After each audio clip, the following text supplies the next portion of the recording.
Pelatih Libya ajari Shin Tae-yong trik kemenangan, beberkan masalah timnas Indonesia. Pelatih Libya Milutin Sredojevic ajari pelatih timnas Indonesia, yaitu Shin Tae-yong soal trik kemenangan. Hal itu imbas kekalahan timnas Indonesia dalam laga uji coba jelang Piala Asia 2023. Dalam laga tersebut, timnas Indonesia harus mengakui keunggulan Libya selama 2 kali. Pada laga pertama, timnas Indonesia tumbang dengan skor 4 gol. Pada laga kedua, timnas Indonesia kalah dengan skor 1-2. Setelah laga tersebut, Milutin Sredojevic memberikan komentar tentang taktik yang digunakan oleh timnas Indonesia. Menurutnya, timnas Indonesia yang memiliki pemain berkarir di Eropa dapat menjadi formula yang bagus bagi skuad Indonesia. Meskipun demikian, ia mengatakan adanya kekurangan yang harus diperbaiki oleh timnas Indonesia.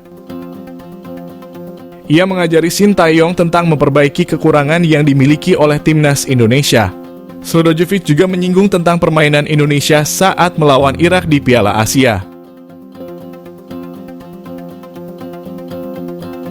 Pelatih Libya syok meski menang lawan timnas Indonesia. Pasalnya pemain skuad Garuda ini bisa hancurkan taktik pressing melewati 4 pemain sekaligus. Setelah dikalahkan pada pertemuan pertama, timnas Indonesia kembali bertemu Libya dan Shin Tae-yong berjanji akan melakukan perlawanan.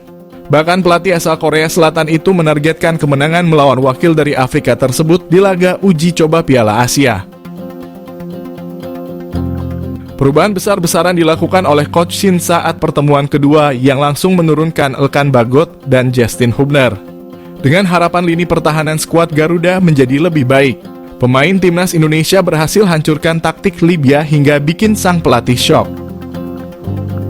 Tak hanya itu, selain Rizky Ridho dan Jordi Amat yang juga diturunkan sebagai pemain bertahan, Shin Tae-yong juga memainkan back sayap yang diisi oleh Pratama Arhan dan Yakob Sayuri. Pada lini tengah, Coach STY menurunkan Marcelino Ferdinand dan Ivan Jenner sebagai mesin pertahanan timnas. Marcelino dominan bermain di depan, sementara Ivan Jenner dan Justin Hubner standby di tengah. Situasi tersebut membuat Ivan Jenner lebih bebas dan leluasa mengatur tempo permainan, bahkan ini menjadi momen yang tak terlihat di pertemuan pertama.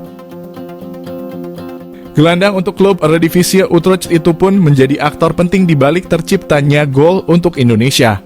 Meski timnas Indonesia kalah, namun aksi memukau diperlihatkan oleh Ivan Jenner dan performa timnas setidaknya lebih baik dari pertemuan pertama.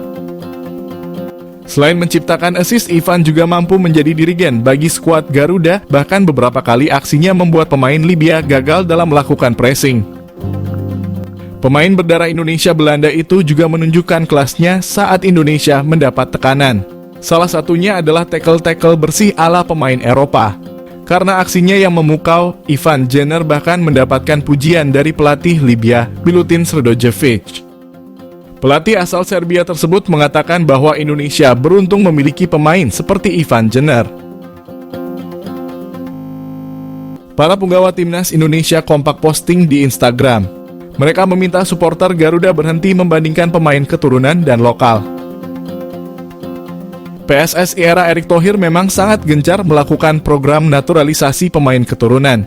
Sebut saja seperti Jordi Amat, China Patinama, Sandy Walsh, hingga yang terbaru Justin Hubner. Namun beberapa fans Garuda tak setuju dengan program tersebut. Mereka lebih suka timnas Indonesia diperkuat pemain lokal alias local pride. Sebab menurut mereka kehadiran pemain naturalisasi menutup peluang pesepak bola Indonesia asli membela Garuda di dada. Namun sebagian fans lainnya justru mendukung kehadiran pemain naturalisasi.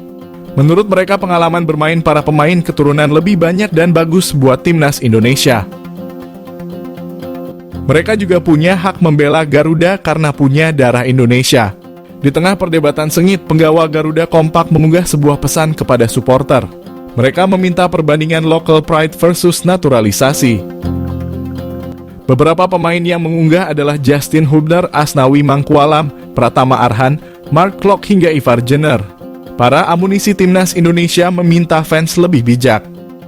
Apalagi skuad Garuda sebentar lagi akan mentas di Piala Asia 2023. Sebelum mentas di Piala Asia, timnas Indonesia pemusatan latihan di Antalya, Turki. Mereka juga melakukan 2 kali uji coba melawan Libya. Timnas Indonesia tinggalkan Turki dan menuju Qatar, dua gelandang jadi serep imbas belum jelasnya Asnawi dan Saine.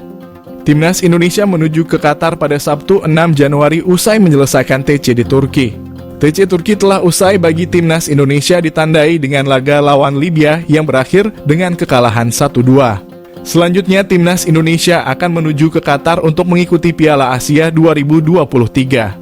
Masih ada satu laga uji coba lagi sebelum benar-benar bertarung di Piala Asia, yakni melawan Iran pada Selasa 9 Januari mendatang.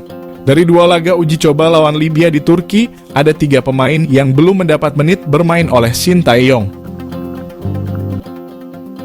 Mereka adalah Muhammad Riyandi.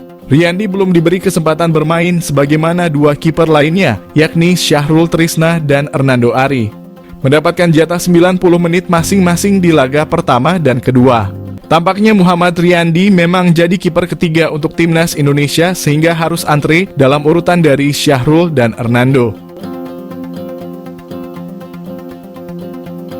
Nama kedua yang belum mendapat menit bermain adalah Asnawi Mangkualam.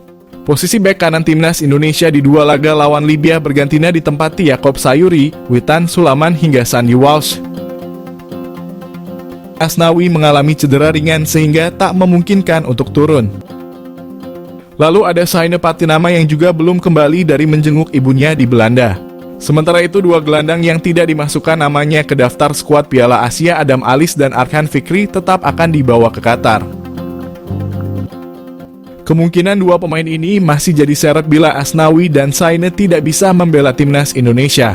Shin Tae-yong sendiri sudah menyatakan demikian. Hal ini dikarenakan seusai aturan AFC, karena batas pendaftaran pemain adalah 6 jam sebelum laga pertama Piala Asia dimulai.